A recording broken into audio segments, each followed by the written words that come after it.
Good evening. I am Pradeep Saha. I have came here in the platform of Wave Academia, a free coaching institute for all kinds of students. Today I am going to teach you about voice change for all classes in school level, and it may be helpful for the college students and competitive students also. In the competitive examinations for services, you will have ample scope for taking the help of voice change.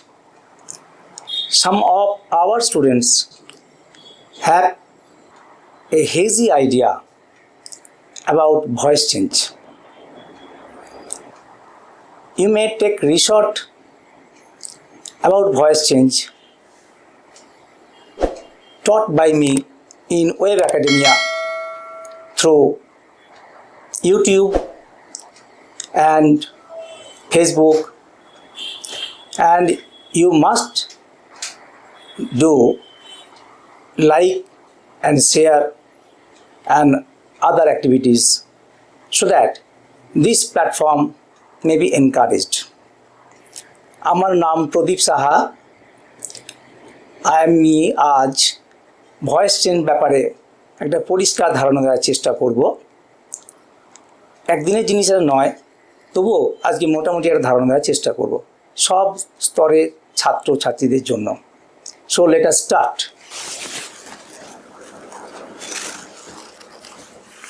Voice change. What is voice?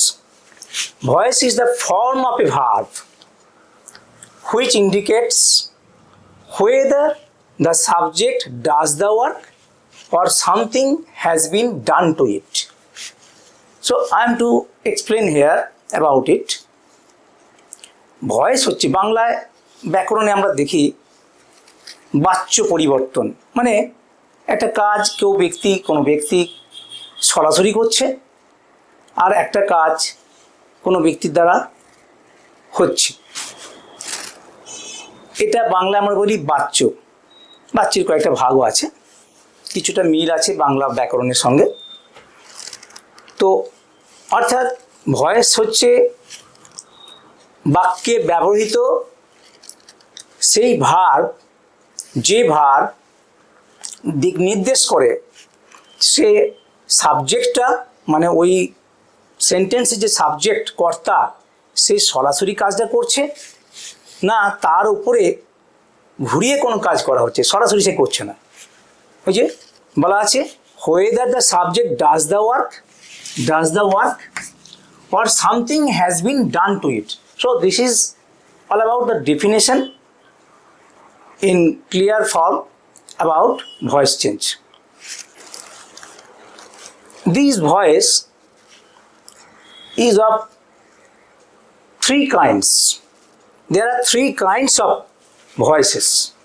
So let us explain one by one. So I am to wipe the definition of voice from the upper portion of the board. There are three kinds of voice. First of all,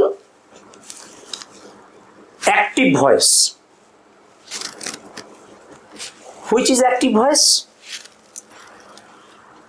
In a sentence where the subject is doer. In a sentence where the subject is doer.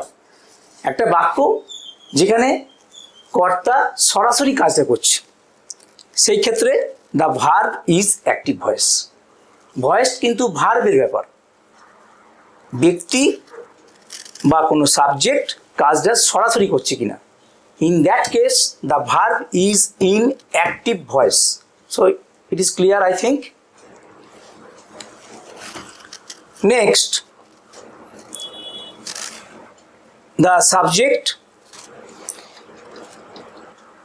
is in passive voice where Now, where something is done or acted upon the verb, that kind of voice is passive voice. কিরকম? কর্তা বা subject সরাসরি কাজটা করছে না, তার উপরে যেন কিছু আরোপিত হচ্ছে, তার দ্বারা কাজটা হচ্ছে। এই ক্ষেত্রে সাবজেক্টে যে ভার্ব রয়েছে, সেন্টেন্সে যে কর্তা রয়েছে, তার যে ভার্ব রয়েছে, সেই ভার্বটা it is acted upon the subject যদি হয়, মানে সাবজেক্টের উপরে আরোপিত হচ্ছে, তার দ্বারা হচ্ছে, তখন ভার্বের সেই ফর্মকে বলি আমরা প্যাসিভ ভয়েস। প্যাসিভ কথাটা বাংলাতে বলি নিষ্ক্রিয়, মানে সরাসরি এখানে কাজ করছে অ্যাক্টিভে, কিন্তু প্যাসিভে হচ্ছে কর্তার দ্বারা কাজটা হচ্ছে, মানে ভার্বটা দুর্বল হয়ে গেল। আর একটা ভয়েস আছে, সেটা খুব পিকিউলিয়ার টাইপের, ওটা লাস্টে আলোচনা করব আজকে। সেটা হচ্ছে quasi passive voice. Quasi passive voice, quasi কথাটা মানে হচ্ছে সেমি বা হাফ। অর্থাৎ এটা কেমন, এটা কিন্তু যখন আমরা করব এই দুটোর মতো করে করলে হবে না, এর জন্য একটা আলাদা একটা টেকনিক আছে, সেটা পরে বলবো। তবে সংজ্ঞাটা দিয়ে দিই। কোয়াসি প্যাসিভ ভয়েস হচ্ছে কোন ভয়েসগুলো না, যে সেন্টেন্সে টা দেখতে অ্যাক্টিভ ইন ফর্ম, অর্থাৎ দেখে মনে হচ্ছে যেন অ্যাক্টিভ ভয়েসে আছে আকৃতির দিক থেকে, ফর্মে, বাট প্যাসিভ ইন সেন্স, অর্থের দিক থেকে মনে হচ্ছে প্যাসিভ, দেখতে অ্যাক্টিভ, মানের দিক থেকে বা অর্থের দিক থেকে প্যাসিভ। এটাকে বলা হয় কোয়াসি প্যাসিভ ভয়েস, মানে অর্ধেক তার জিনিসটা তার আকৃতিতে হচ্ছে অ্যাক্টিভ, আর অর্ধ অংশ অর্থের দিক থেকে প্যাসিভ, সেই জন্য এর নাম দেওয়া হয়েছে কোয়াসি প্যাসিভ ভয়েস। সো এগুলো মুছে ফেলছি আমি এখন। তিন ধরনের প্যাসিভ ভয়েস, তিন ধরনের ভয়েস আমি বললাম, এগুলো একটা একটা করে এক্সপ্লেন করব এবং এর মানেটা ব্যাখ্যা করতেও যাব, দু একটা ভেঙে ভেঙে দেখাবো, আশা করি ধারণা পরিষ্কার হয়ে যাবে। তার আগে আমি বলে নিই, ভয়েস চেঞ্জ করা যায় সেই সব সেন্টেন্সের ক্ষেত্রেই যেসব সেন্টেন্সের ভার্বের রূপটা হয় ট্রানজিটিভ। ট্রানজিটিভ ভার্ব এক ধরনের ভার্ব, অর্থাৎ যে ভার্বের অবজেক্ট আছে, ট্রানজিটিভ ভার্ব, এইটা মাথায় রাখতে হবে। সেন্টেন্সে যে ভার্বের অবজেক্ট আছে, সে একটাও থাকতে পারে, দুটো থাকতে পারে, সেই ভার্ব, যে ভার্বের অবজেক্ট আছে সেই ভার্বেরই প্যাসিভ ভয়েস করা যায় অ্যাক্টিভ থেকে। আর ইনট্রানজিটিভ মানে হচ্ছে, এটাকে বাংলায় বলা হয় সকর্মক্রিয়া। সকর্মক্রিয়া, কর্ম আছে যার, যে ভার্বের কর্ম আছে, অবজেক্ট আছে আর কি। আর যে ভার্বের অবজেক্ট নেই, কর্ম নেই, তাকে বলে ইনট্রানজিটিভ ভার্বস। সাধারণত যে ভার্বের অবজেক্ট আছে, অর্থাৎ ট্রানজিটিভ ভার্বযুক্ত সেন্টেন্সেরই ভয়েস চেঞ্জ হয়। ট্রানজিটিভ ভার্বযুক্ত সেন্টেন্সেরই ভয়েস চেঞ্জ হয়। তাহলে এই প্রাথমিক ধারণা নিয়ে আমরা ভয়েস চেঞ্জের ব্যাপারটা পরিষ্কার করব। তা আমি এতক্ষণ দিয়ে যে আলোচনা করলাম, ভয়েস চেঞ্জ কাকে বলে, ভয়েস চেঞ্জ কত ধরনের হয়, কোন ধরনের বাক্যের ভয়েস চেঞ্জ হয়, এই চারটি জিনিস নিয়ে আলোচনা করলাম। এবারে আসি আমরা, যেমন ধরো একটা উদাহরণ দিচ্ছি, রাম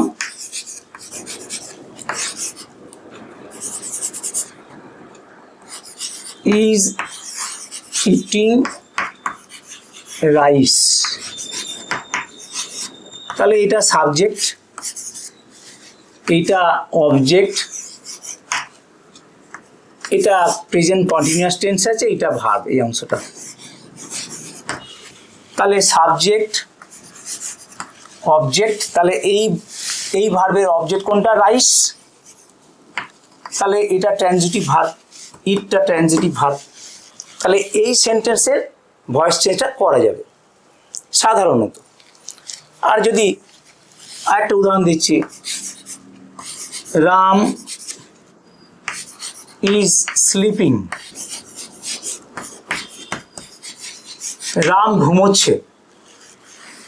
তাহলে রাম ঘুমোচ্ছে কি বা কোথায়, কাকে, কি বা কাকে, এই নিয়ে কোনো প্রশ্ন করা যাচ্ছে না, এর কোনো অবজেক্ট পাওয়া যাচ্ছে না। এখানে কোনো অবজেক্ট নেই, সাবজেক্ট আছে, ভার্ব আছে। তাহলে এই বাক্যটা সাধারণভাবে ভয়েস চেঞ্জ করা যাবে না, কারণ এটা ইনট্রানজিটিভ ভার্ব। অর্থাৎ আমরা কি সাধারণ ধারণা পেলাম, একটা বাক্যের যদি ট্রানজিটিভ ভার্ব থাকে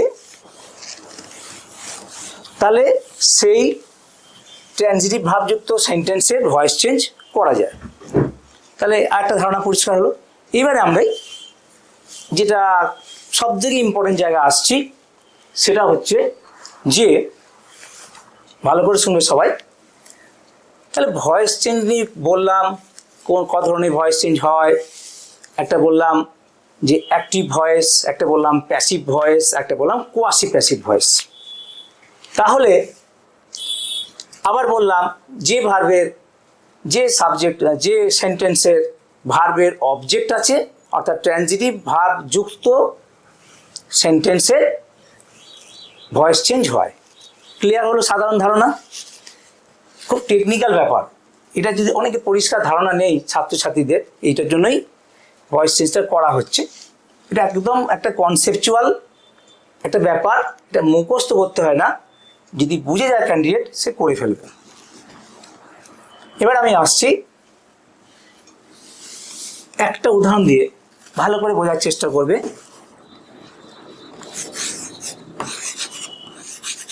রাম ইটস ব্রেড। ছোট্ট একটা সেন্টেন্স দিলাম, প্রেজেন্ট ইনডিফিনাইট টেন্সে আছে। এটা সাবজেক্ট, এটা ভার্ব, এটা অবজেক্ট। তাহলে এই ভার্বের অবজেক্ট আছে, তাহলে এটা ট্রানজিটিভ ভার্ব, তাহলে এটার ভয়েস চেঞ্জ হবে। আমি কি একটা অনেক বইতে ছড়িয়ে ছিটিয়ে বলা আছে, হয়তো ভালো ভালো বই আছে অনেক কিছু, সহজে ছাত্রছাত্রীদের বোঝানোর জন্য অনেক ভেবেচিন্তে একটা কায়দা বার করেছি। আজকাল অনেক বই আছে, তোমরা পাবে, তবুও আমি বলছি কিভাবে এটা করব। একটা স্টুডেন্ট ভয়েস চেঞ্জ করতে ভয় পায়, তাহলে তাকে টেন্স জানতে হবে যে এটা প্রেজেন্ট ইনডিফিনাইট টেন্সে আছে। প্লেন একটা প্রেজেন্ট ইনডিফিনাইট টেন্সে যে ইট ভার্ব, আর অবজেক্ট হচ্ছে ব্রেড, সাবজেক্ট হচ্ছে রাম। তাহলে আমি ভেঙে ভেঙে ফর্মুলার দিকে যাচ্ছি, কিভাবে করছি এই টেকনিকটা একটু আয়ত্ত করে নেবে, নিজেদের খাতায় নোট করে নেবে। তাহলে এইটা সাবজেক্ট, তাহলে ভয়েস চেঞ্জ করার সময় আমি কি করব, এই যে সাবজেক্টটা আছে আমি লিখছি এখানে সাবজেক্ট, আর তলায় লিখছি ওই যে অবজেক্ট। একটা ফর্মুলা দাঁড় করানোর চেষ্টা করছি। তাহলে এই সাবজেক্টটা অবজেক্টের দিকে চলে যাবে, মানে সাবজেক্টের জায়গায় অবজেক্ট নেবে, আর অবজেক্টটা সাবজেক্টের জায়গা নিয়ে নেবে। যখন উদাহরণ দিয়ে করাবো, এটা ভেঙে করাবো, বুঝতে পারা যাবে। আগে এটা ফর্মুলাটা তৈরি করার চেষ্টা করি। সাবজেক্টটা হয়ে যাবে অবজেক্ট, অবজেক্ট হয়ে যাবে সাবজেক্ট, অ্যারো চিহ্ন দিয়ে দিলাম বিপরীত দিকে। তারপরে একটা বি ভার্ব,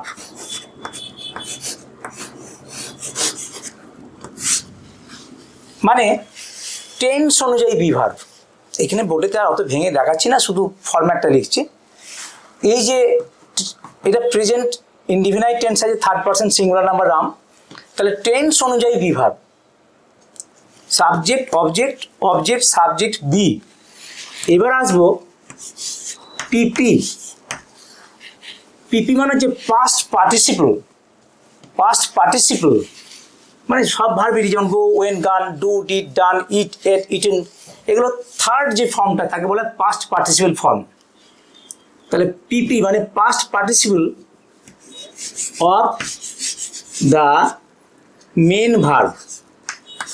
এখানে একটাই ভার্ব আছে, এটাই মেন, ইট ভার্ব। এই হচ্ছে তিনটে step, subject object, object subject, be, PP plus by. এই বাইটা আমি ব্র্যাকেট দিচ্ছি, অনেক সময় বাই লাগে, অনেক সময় লাগে না। তাহলে কি মনে রাখবে, subject object object subject be PP by, subject object object subject be PP by. এবার আমি এটা ভেঙে দেখাচ্ছি। এই যে আমি এইটা ফর্মুলাটা যে তৈরি করে দেখালাম, এটা যে বাস্তব ভিত্তিমূলক একটা ধারণা থেকে করেছি, সাধারণ যারা ভয় পায় ভয়েস চেঞ্জ করতে তাদের ভয় ভাঙানোর জন্য। কীরকম, এইটা মাথায় রাখবে, subject object object subject, be মানে বি ভার্ব, পিপি মানে past participle of the main verb, এখানে একটাই ভার্ব আছে মেন, মানে এটা প্রেজেন্ট ইনডিফিনিট টেন্স বলে একটা ফর্মেটে আসছে, যদি কন্টিনিউয়াস টেন্স থাকে একটা বি ভার্ব আছে বাড়তি দিয়ে। এই ফর্মুলায় আমি 4-5টা করে দেখাবো, তারপরে ওই 3টে ভেঙে দেখাবো।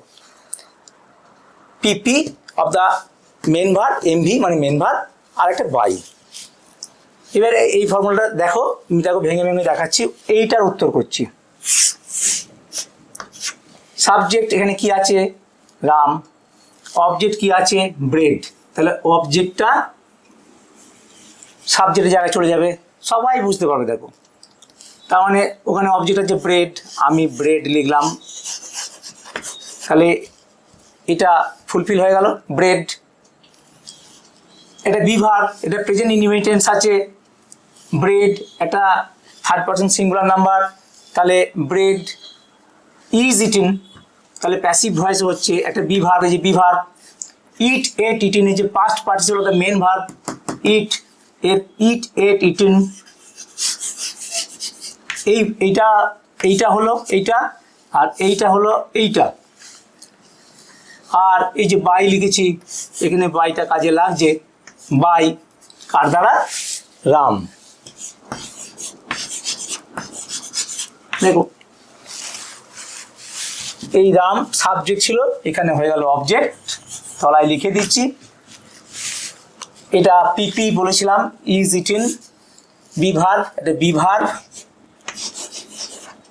আর এটা পিপি মানে past participle of the main verb, আর এটা অবজেক্ট ছিল, এইটা হয়ে গেল এখানে সাবজেক্ট। তাহলে আমার ফর্মুলাটা আমি ফুলফিল করতে পারলাম। Ram eats bread, bread is eaten by Ram. চোখ বুঝে করে ফেলবে, আশা করি বোঝাতে পেরেছি। একটা সহজ একটা সেন্টেন্স দিয়ে প্রেজেন্ট ইনডিফিনাইটে আমি বুঝিয়ে দিলাম, subject object object subject be PP by, subject object object subject be PP by. এই 4টে স্টেপ মাথায় রাখবে, তাহলে ভয়েস চেঞ্জ কোনো ব্যাপার না। এবার তুমি বলবে, স্যার আপনি সব থেকে একটা ছোট্ট মতো একটা সহজ সেন্টেন্স দিয়ে করিয়ে দিলেন, একটা শক্ত সেন্টেন্স দিন। বেশ, আমি দিচ্ছি। ওই রামকেই সাবজেক্ট ধরছি, Ram has eaten bread, Ram রুটি খেয়েছে, প্রেজেন্ট পারফেক্ট টেন্সে আছে, তাহলে এটা সাবজেক্ট। আর লিখছি না আলাদা করে, আগের ফর্মুলায় বলে দিয়েছি, এটা অবজেক্ট, এটা এস লিখছি, এটা ও লিখছি, আর এটা মেন ভার্ব, আর এটা অক্সিলিয়ারি ভার্ব সাহায্যকারী, প্রেজেন্ট পারফেক্ট টেন্স হলে হ্যাজ বা হ্যাভ লাগে। এবার আমি দেখাচ্ছি, তাহলে ভার্বটা বড় হয়ে গেছে, আগের থেকে শক্ত হয়ে গেছে জিনিসটা। তাহলে আবার আসছি আমি ওই অবজেক্ট, তাহলে ওই ফর্মুলা লিখেছিলাম, ব্রেড ব্রেড, হ্যাজ আছে, হ্যাজের পরে বিভাগটা কি হবে, তাহলে হ্যাজটা লাগিয়ে দিই, হ্যাজটা তো আগে থেকেই দেওয়া ছিল কোশ্চেনে। হ্যাজের পরে বিভাগটা কি যাবে, হ্যাজের পরে যে ভার্বই আসুক সেটা পাস্ট পার্টিসিপল ফর্মে হয়ে যাবে, হ্যাজ বিন।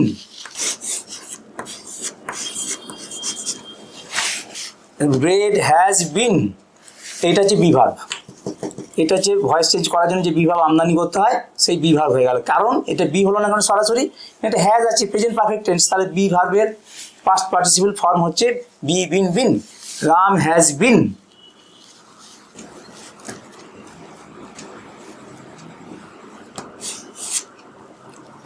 রাম, এই যে রাম আছে, তাহলে bread has been eaten, it ate eaten, মূল ভার্বের পাস্ট পার্টিসিপল ফর্ম, এটা পিপি হলো, এটা বি ভার্ব হলো যেটা আমি ওখানে করেছিলাম, ইটিন। এবারে বাই লাগবে একটা, এবারে রাম অবজেক্টের জায়গায় চলে এলো, এই সাবজেক্ট হয়ে গেল অবজেক্ট। এটা সেই বাই, এটা পিপি অফ দ্য মেন ভার্ব, এই যে মেন ভার্ব, এটা বি ভার্বের পাস্ট পার্সিল ফর্ম, কারণ প্রেজেন্ট পারফেক্ট টেন্সে আছে হ্যাজ বিন। আর হ্যাজটা তো ছিল, এই হ্যাজটা ছিল আগে থেকে, তাহলে আমার কার্যকলাপ শুরু হলো বিন থেকে, বিন ইটিন বাই রাম। এবারে বলবি যে এটা তো একই জিনিসের উপর আমি খেলা দেখাচ্ছেন, তাহলে আরেকটা অন্য কিছু করুন।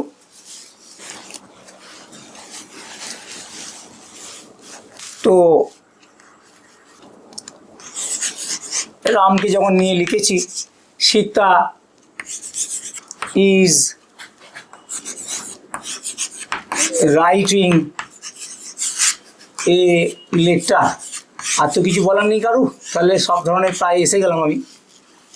তাহলে এটা কোন টেন্স আছে? প্রেজেন্ট কন্টিনিউয়াস টেন্সে আছে, কারণ এই বিভার তার সঙ্গে ভার্ব প্লাস আইএনজি, তাহলে প্রেজেন্ট কন্টিনিউয়াস আছে। তাহলে এই বিভাবটা কিন্তু প্যাসিভ ভয়েসের বিভাব নয়, এই বিভাবটা আছে এই কোশ্চেনের মধ্যে, তাহলে এই বিভাব থাকবে। তাহলে এ লেটার চলে যাবে সাবজেক্টের দিকে, সরি, এ লেটার, ইজটা যেমন ছিল সেমন থেকে যাবে, কারণ কোশ্চেনের মধ্যে আছে ইজ। মূল ভাবটা কি আছে? এমভিটা কি আছে? রাইট, সেটা আইএনজি ফর্মে আছে, তাহলে ইজ, তাহলে বিভাবটা কি যাবে? বিভাবটা আইএনজি ফর্মে হবে। ইজ বিইং, বি তাহলে আইএনজি আছে এটা, তাহলে ইজ বিইং। এবারে মূল ভাবটার পাস্ট পার্টিসিপল ভার্ব হবে write, wrote, written, is being written, is being written by Sita, ওই এক ফর্মুলা। এ লেটার হয়ে গেল, এইখানে সাবজেক্ট হয়ে গেল, আর এইটা হয়ে গেল অবজেক্ট। বাইটা বলা ছিল, বাইটা দিতে হবে একটা, আর এইটা মূল ভার্ব, এটা কন্টিনিউয়াস টেন্সে আছে, সেই জন্য এর বিভাবটা কন্টিনিউয়াস টেন্সে হলো বিভাব। Write, wrote, written, is being written. আর এই বিটা কিন্তু প্যাসিভ ভয়েসের বি নয়, এটা কোশ্চেনের মধ্যেই বিভাগটা ছিল, কারণ এটার সঙ্গে এটা যেন গুলিয়ে না যায়। এবারে বিভিন্ন আমাদের যে টেন্স আছে সেই টেন্স অনুযায়ী এই ফরম্যাটে ফেলে দিলেই হবে। কারো যদি কোনো মনে প্রশ্ন থাকে যে এইটার কি হবে, এইটার কি হবে, এই প্রশ্নটা কি উত্তর হবে, তোমরা আমাদের ওয়েবসাইটে লিখে পাঠাবে, উত্তর দিয়ে দেবো। এইটা গেল আমাদের যে স্ট্রাকচার আমি সংজ্ঞা দিয়েছিলাম সেই অনুযায়ী কাজগুলো করে দিলাম।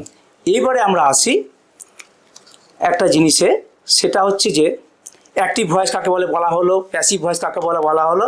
3 নম্বর যে ভয়েসটা সেটা বলা হয়নি, কোয়াসি প্যাসিভ ভয়েস। এটা একটু বিশেষ জিনিস, খুব কম আছে।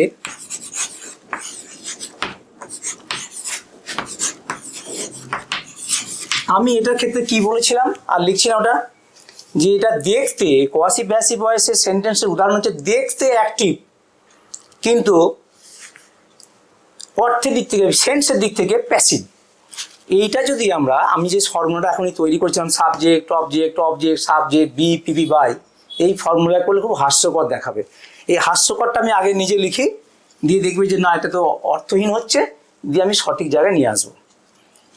একটা উদাহরণ দিয়ে, এরকম আছে কিছু জিনিস যেটা দেখে মনে হবে অ্যাক্টিভ, কিছু সেন্টেন্স কিন্তু আসলে অর্থের দিক থেকে প্যাসিভ। যেমন the rose smells sweet, the rose smells sweet, এর মানে কি? কেউ যদি এরকম করে, এটা যে হাস্যকর, আমি যে আগের ফর্মুলাটা বললাম জেনারেল ফর্মুলা, সেটা করলে কি হাস্যকর শোনায়? আগে দেখাচ্ছি, আগে ভুলটা করছি আমি। তাহলে আমি যে ফর্মুলাটা করলাম subject object object subject BP by, এই ফর্মুলা শিখে কোনো ছেলে যে দারুণভাবে শিখে গেছি তো স্যারের ফর্মুলা অনুযায়ী, তাহলে এটা তো অবজেক্ট, এটা তো সাবজেক্ট, এই তো ভার্ব, তাহলে করে দেখি তো কেমন লাগে। আমি আগে ভুলটা বলছি, তাহলে সে কি করবে? ওই ফর্মুলাতে, আগের ফর্মুলায় সুইট সে করে দেবে কি? আমি কিন্তু ভুল জিনিসটা করাচ্ছি, বলে নিচ্ছি কিন্তু উত্তর করছি না, উত্তর করবো এর পরের ধাপে। সুইট ওই ফর্মুলাতে কি হয়, সে ভাববে এই তো থার্ড পার্সন সিঙ্গুলার নাম্বার আছে রোজ, তাহলে প্রেজেন্ট ইনডিফিনিট টেন্স আছে, স্মেলস হয়ে গেছে, তাহলে বিভার্ব একটা লাগবে is, sweet is, smell smelt smelt, তাহলে smelt past participant form smelt, এই তো করে ফেলছি। কি আর এমন শব্দ সে ভাববে, sweet is melt by the rose. এবার নিজে ভেবে দেখো তো এটা কেমন হাস্যকর মানে দাঁড়াচ্ছে। মিষ্টি শোকা হচ্ছে, স্মেল স্মেল করছে নিচে গোলাপের দ্বারা, এটা কোনো মানে হয়? হচ্ছে না তো। কিন্তু আমি যে ফর্মুলাটা আগে দিয়েছিলাম সাধারণ ফর্মুলা, সেই ফর্মুলাতে এটা ফেলে দেওয়া যাচ্ছে। আসলে এই ধরনের বাক্যগুলোকে আমি বলছি ওয়াসি প্যাসিভ ভয়েস। অর্থাৎ দেখো ভালো করে, এইটা বাক্যের গঠনটা দেখে যদি কেউ ভুলে গিয়ে ওই subject object object subject BPP বা এই ফর্মুলায় ফেলে দেয়, তাহলে তার উত্তরটা কোনদিনই হবে না, হাস্যকর একটা মানে হবে। এই ধরনের বাক্যগুলোকে বলা হয় কোয়াসি প্যাসিভ ভয়েস আছে। কোয়াসি মানে হাফ, সেমি, সেটা দেখতে অ্যাক্টিভ। দেখো দেখতে active, the rose smell sweet, দেখে অ্যাক্টিভ ভয়েস মনে হবে, কিন্তু আসলে মানের দিক থেকে প্যাসিভ। কীরকম? দ্য রোজ স্মেল সুইট মানে হচ্ছে আসলে মানেটা যেটা ওইভাবে করা হচ্ছে তো হাস্যকর যে না, যা মনে হচ্ছে আমাদের, তাহলে এটা কি হলো? দ্য রোজ স্মেল সুইট, অর্থাৎ গোলাপটা সুগন্ধ মিষ্টি গন্ধ দিচ্ছে। তাহলে গোলাপটা গন্ধ দিচ্ছে, গোলাপটা গন্ধ নেয়নি, গোলাপটা গন্ধ দিচ্ছে, কিন্তু এই বাক্যটা দেখে কি মনে হচ্ছে? গোলাপটা গন্ধ নিচ্ছে। এই বোঝার ভুলের জন্যই উত্তরটা যদি আমি সাধারণ ফর্মুলায় করি সাবজেক্ট অবজেক্ট অবজেক্ট সাবজেক্ট বিবিবিওয়াই, তাহলে ভুল হবে। তাহলে এটা কীভাবে করতে হবে আবার বলে দিই। এই ধরনের বাক্যগুলো দেখতে অ্যাক্টিভ ভয়েসের মতো, কিন্তু অর্থটা প্যাসিভ ভয়েসে আছে। অর্থের দিক থেকে in sense it is active নয়, এটা হবে in sense it is passive.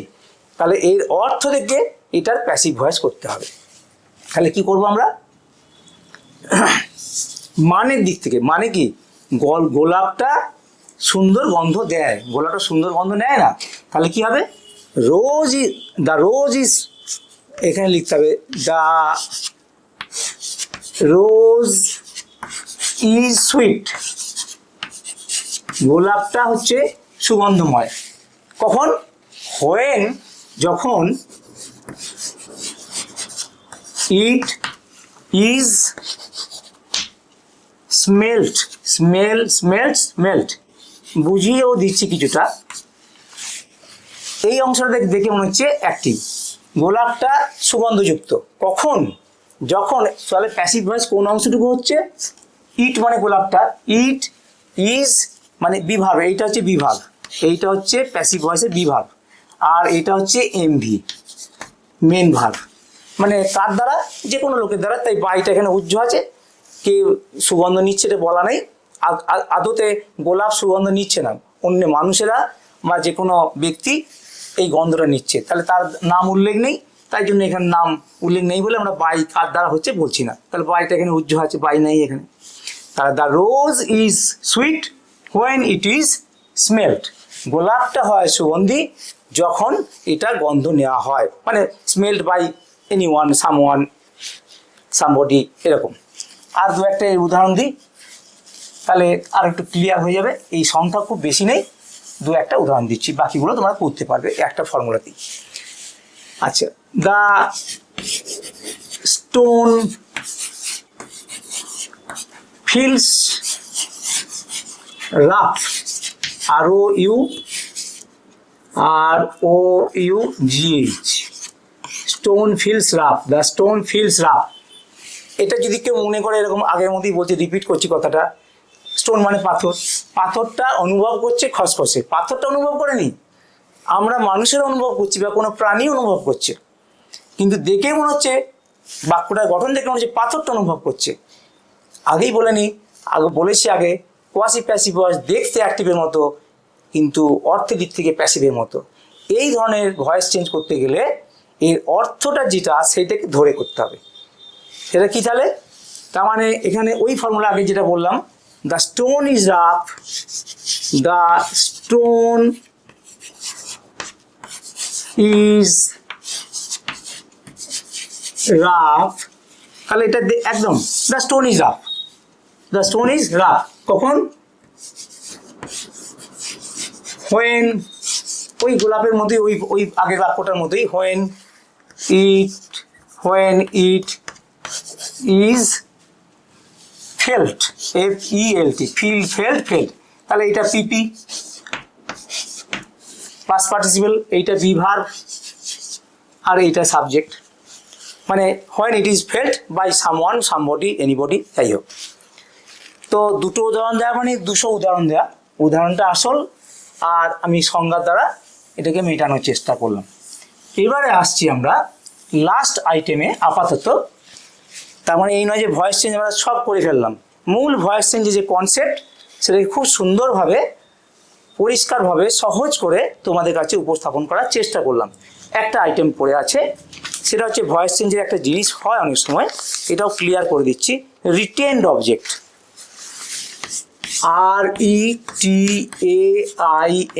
RETAINED, retained object, OBJECT। এটা কি জিনিস? রিটেন কথাটা মানে থেকে যাওয়া, এটা মনে রাখবে। অনেক সময় আমরা কি বলেছি, কোন বাক্যগুলোর ভয়েস চেঞ্জ হয়? যে বাক্যের ভার্বের অবজেক্ট আছে, মানে ট্রানজিটিভ ভার্বের হয়। তাহলে অনেক সময় আমরা দেখি যে কোনো বাক্যের ভার্বের একাধিক অবজেক্ট আছে, তাহলে অন্তত দুটো আছে। যেমন আমি বলিনি ফাদার, আচ্ছা মাই ফাদার, আর 2 মিনিট লাগবে, এইটা করিয়ে দিলেই gave me a pen। ভালো করে দেখো তোমরা, এই বাক্যটার ক্ষেত্রে এটা প্রেজেন্ট, পাস্ট ইনডিফিনিট টেন্স আছে, গিভ, গেভ আছে, দুটো অবজেক্ট আছে। এই মি একটা অবজেক্ট আর এই পেন একটা অবজেক্ট। তাহলে এর object number 1, object number 1, object number 2। তাহলে আমি তো বিপদে পড়ে গেলাম। তাহলে আমি এইটার উত্তর কিভাবে করব? এইটার উত্তর দুটো হবে। সাধারণত যে অবজেক্টটা অপ্রাণবাচক সেটাকে দিয়ে কাজটা করলে ভালো হয়, তার মানে এই নয় যে দ্বিতীয়টা দিয়ে করা যাবে না। তাহলে অপ্রাণবাচকটা কি? এ পেন, ইনঅ্যানিমেট অবজেক্ট, এটা হচ্ছে অ্যানিমেট অবজেক্ট, মানে হচ্ছে প্রাণবাচক। তো তাহলে তো মাই ফাদার, যেমন আমি ভয়েস চেঞ্জের সংজ্ঞা বললাম, সব মিলে যাবে দেখবে। তুমি যখন ভাববে এ বাবা দুটো অবজেক্ট আছে, আমি কী করে ম্যানেজ করব, তাই তুমি প্রথমে যেটাকে অবজেক্ট 1 বলছি সেটা দিয়ে করতে পারো, 2 দিয়ে করতে পারো। আমি বলতে চাইছি ইনঅ্যানিমেট অবজেক্টটাকে আগে দিয়ে করো, দেখো সুবিধা হবে। আনসার নাম্বার 1, আনসার 1, আমি এইটাকে ধরে করবো, এটাকে আমি অবজেক্ট ভাববো এখন, আর এটাকে ফেলে রাখবো। অর্থাৎ আমি বলতে চাইছি এ পেন, তাহলে অবজেক্টটা সাবজেক্ট জায়গায় চলে এলো, এটা সাবজেক্ট হয়ে গেল, এটা সাবজেক্ট হয়ে গেল। এ পেন, এবারে এটা পাস্ট টেন্সে আছে, তাহলে এটা বি ভাবটা কি হয়ে যাবে? গেভ আছে, তাহলে ওয়াজ, ইজের জায়গায় ওয়াজ হবে। A pen was, give, gave, given, যে ফর্মুলা আমি মিলিয়ে দেবো একটু পরে। এ পেন ওয়াজ গিভিন কাকে দেওয়া হয়েছে? টু মি, আমাকে। এই যে মিটা মিয়ের জায়গায় রয়ে গেল, এই টুটা আমি দিলাম, না দিতেও পারো। বাই, এই যে বাইটা ভয়েসের যে বাই যেটা আনতে হয় সেটা হলো মাই ফাদার। এটা একটা উত্তর হলো কি না? A pen was given by, given me, আমাকে দেওয়া হল, তাহলে এই যে মিটা এটা তার নিজের জায়গাতেই থেকে গেল। তাহলে রিটেন্ড অবজেক্ট কাকে বলে? আচ্ছা আমি দ্বিতীয় উত্তরটা লিখে দিয়ে একবারে বলবো। আনসার নাম্বার 2, এই যে মিটাকে যদি অবজেক্ট করি, তাহলে মিটাকে যদি সাবজেক্ট করি, মি অবজেক্ট আছে, তাহলে আই থেকে মি অবজেক্ট হয়, তাহলে আই এটা সাবজেক্ট হয়ে গেল। ওয়াজ, বি ভাবটা was, I was, give, gave, given এরকমই হবে, বাকিটা একই রকম দেখতে হবে। আই ওয়াজ গিভিন কি দেওয়া হয়েছিল? এ পেন, দেখো ওখানে মিটা তার জায়গায় রয়ে গেল, এখানে এ পেনটা তার জায়গায় রয়ে গেল। এ পেন এ পেন, এটা কিন্তু অবজেক্টের জায়গায় রয়েই গেল, বাই মাই ফাদার। তাহলে আমি যেটা বলতে চাইছি সেটা হচ্ছে যে এমন এমন সেন্টেন্স আছে যে সেন্টেন্সে ভার্বের দুটো অবজেক্ট আছে, সেই ক্ষেত্রে সেই ভার্বের প্যাসিভ ভয়েস করতে গেলে একটা অবজেক্টকে সাবজেক্ট করে নেবে। এই যে পড়েছি আমি, পেনটা এখানে চলে এলো সাবজেক্ট, বাকিটা প্যাসিভ ভয়েসের নিয়মেই চলবে, এবং দ্বিতীয় অবজেক্ট যেটা আছে সেটা তার নিজের জায়গাতেই থেকে যাবে। এখানে এই মিটা, আর যেমন নিয়ম আছে বাই মাই ফাদার, যেমন বিপিবি বাই, সেই ফর্মুলাতেই হচ্ছে। তাহলে কি দেখা গেল, এখানে মিটা তার অবস্থানে রয়ে গেল আর পেনটা সাবজেক্ট হয়ে গেল। তাহলে মিটা তার অবস্থানে রয়ে গেল, রিটেন করে গেল, থেকে গেল, রিটেন মানে থেকে যাওয়া, এই অবজেক্টটাকে বলে রিটেনড অবজেক্ট। তাই জন্য এই ধরনের সেন্টেন্সে যেখানে দুটো অবজেক্ট আছে সেই ধরনের সেন্টেন্সের প্যাসিভ ভয়েস করতে গেলে দুটো উত্তর হতে পারে। এক নম্বর উত্তর এইটা, আর দু নম্বর হচ্ছে যে মিটাকে আই করে সাবজেক্ট করে দিলাম, এখানে পেনটা তার নিজের জায়গায় রয়ে গেল। এখানে যেমন মিটা তার নিজের জায়গায় রয়ে গেছে, এখানে পেনটা তার নিজের জায়গায় রয়ে গেল। এটা হচ্ছে রিটেনড অবজেক্ট, আর অবজেক্ট। এটা হচ্ছে আর অবজেক্ট, রিটেনড অবজেক্ট। অর্থাৎ এই একটা অবজেক্ট তার নিজের জায়গাতেই রয়ে গেল, রিটেন করে গেল, তাই জন্য এই অবজেক্টটাকে বলা হয় retained object.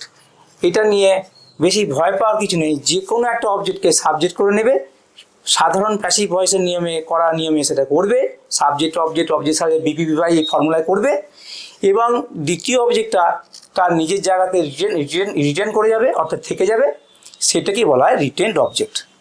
So this is all about simply voice change in a short span of period taught by me to you. Of course, there are so many difficult questions after that. There are some peculiar voice changes. I am not going to those fields today, but what I have given to you in a nutshell, a clear picture of voice changes, how many voices are there, 3 kinds of voice change: active voice, passive voice and quasi-passive voice. Clear? Transitive ভার্বেরই যুক্ত, transitive verb যুক্ত সেন্টেন্সেরই voice change হয় সেটা বলেছি। আর quasi passive voice এক ধরনের specific passive voice, তার দেখতে অ্যাক্টিভ কিন্তু অর্থের দিক থেকে প্যাসিভ, সেই জন্য সেটা অর্থের দিকটা ধরে নিয়েই তার একটা বিশেষ ফরম্যাট অনুযায়ী কাজ করতে হবে, সেটা দেখিয়ে দিলাম আজকে। আর লাস্ট অফ অল যেটা বললাম, রিটেনড অবজেক্ট, অর্থাৎ কোনো সেন্টেন্সের দুটো অবজেক্ট থাকতে পারে, তাহলে সেই দুটো অবজেক্টে তো একসঙ্গে সাবজেক্ট করে দেওয়া যাবে না, একটাকে সাবজেক্টের জায়গায় নিয়ে গিয়ে দ্বিতীয় যেটা পড়ে থাকতে তার নিজের জায়গাতে রিটেন করে যাচ্ছে, সেটাকে বলা হয় retained object. So good night today, let us stop. তোমরা ভালোভাবে এগুলো পড়ার চেষ্টা করো, যদি কোনো কোশ্চেন আটকে যায়, যদি কোনো স্পেসিফিক কারো কোশ্চেন থাকে, বলার কিছু থাকে, তোমরা লিখে জানাবে। আর তোমরা ফলো করবে আমাদের পেজ ইউটিউবে এবং ফেসবুকে, এবং শেয়ার করবে, আলোচনা করবে, প্রশ্ন উত্তর যা করার আমরা আলোচনা করে দেবো। যদি করো, অ্যাক্টিভ থাকো, আমাদের ভালো লাগবে, আমাদের এই চ্যানেল আরও এগিয়ে যাবে তোমাদের স্বার্থে। নমস্কার।